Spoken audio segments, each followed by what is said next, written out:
focus will be on meditation. And as you probably gathered from, if you've heard me before, I tend to wander a little bit onto different subjects, but hopefully I will say something about meditation.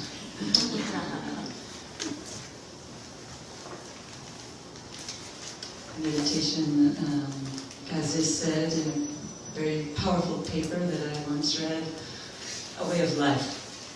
I think if we remember that, then we come to a fuller understanding, a broader understanding of meditation, rather than limiting it to a practice that we take up for a specific period of time in the morning.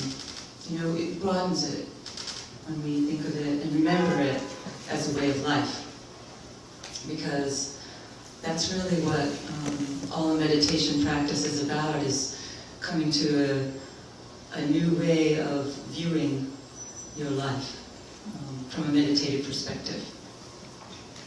And there are certain techniques in the Ageless Wisdom teachings that help to bring it more into the daily life, because there are, I think I've mentioned, there are key moments in the day when we link up, many of us link up together, and sort of, I call them the power points of the day.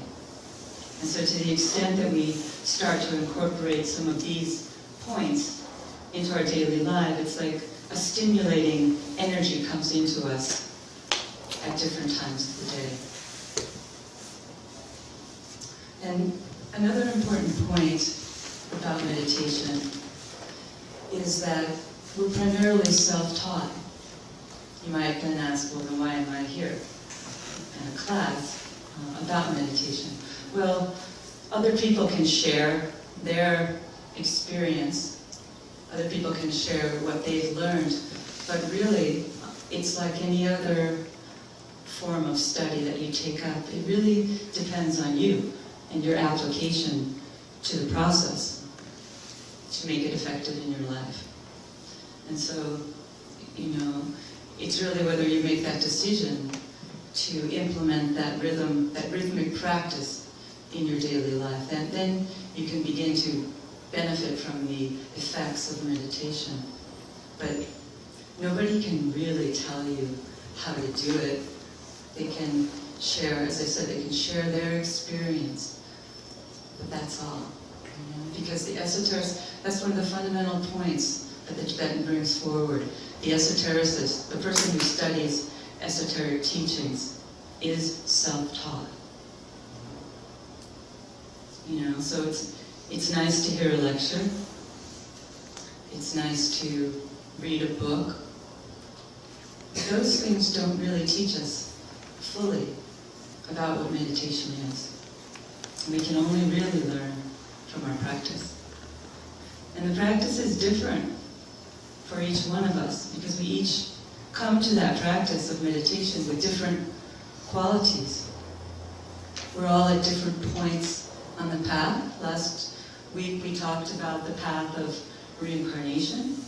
We're all at different points in that evolutionary development.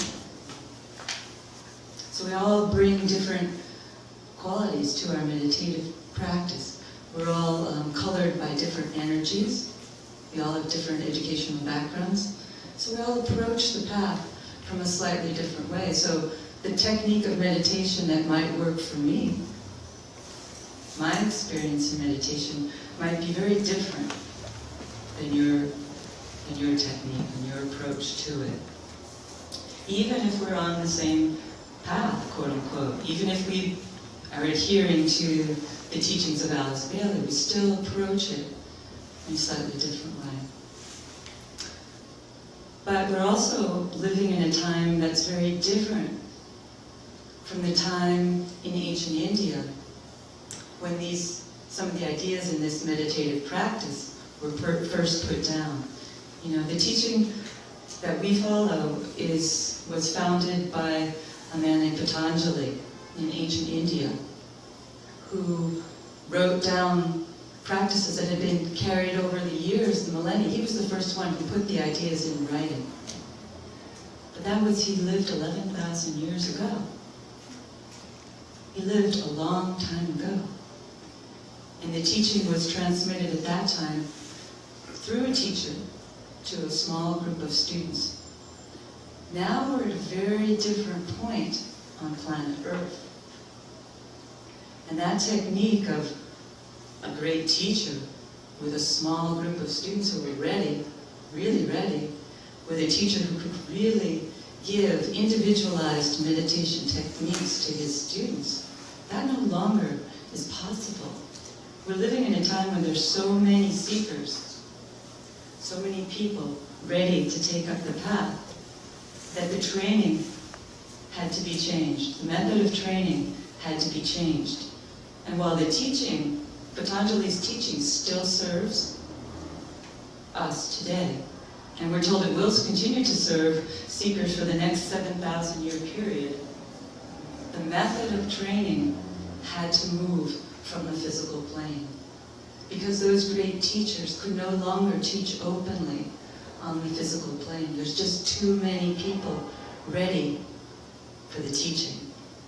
And so, as we sort of mentioned last week, there's been a shift onto a type of inner plane guidance.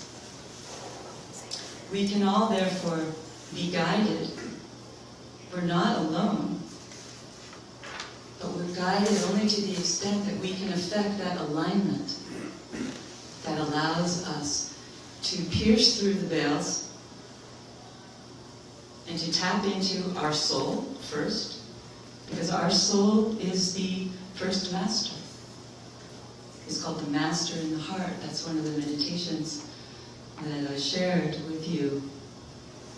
Our first master is the master in our own heart, which is our soul. And that gives us more than enough guidance for many, many lifetimes.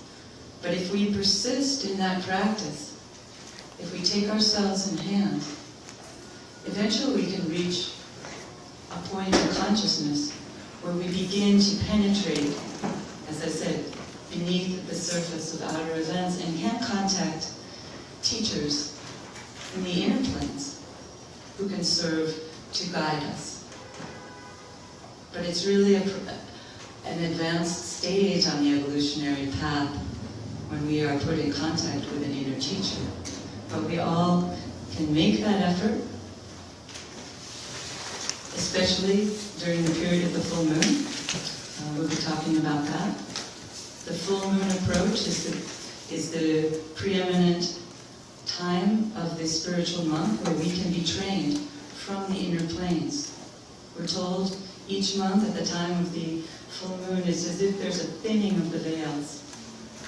The veils that normally block us from our soul and block us from the inner reality. And each month at the time of the full moon there's a thinning, and so we can be more receptive to spiritual energy at that time. And I also think I mentioned during our first meeting together that we're entering now into the high point of the spiritual year. And that's why I was very grateful to Sandy when she offered me to teach a few classes here, because this time of the spiritual year is, according to the Bailey tradition, the high point. The Aries, Taurus, and Gemini full moons are the most important times of the spiritual year. The times when there's a great push being put forward from the inner planes. And there's likewise should be a great push put forward by us. So there's a two-way street of energy. And to the extent that we work together with others in consciousness and link up with the mass meditative movement that's going on the planet at this time, to that extent that we can be lifted to a higher state of consciousness and we can serve the planet.